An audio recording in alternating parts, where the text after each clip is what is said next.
Assalamualaikum warahmatullahi wabarakatuh.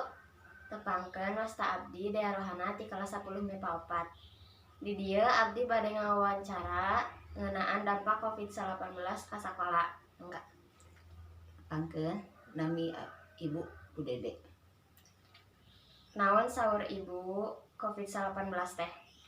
Ngeunaan COVID-19 teh nyata virus anu nyerang sistem imunitas awak sareng disebarkeun ti jalmi ka jalmi. Covid-19 teh mangaruhan ka sakola atau nepi henteu?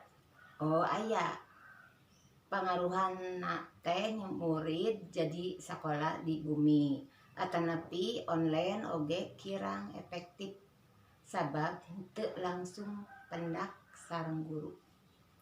Kumaha cara ngajaga kesehatan supaya teu kasarang Covid-19?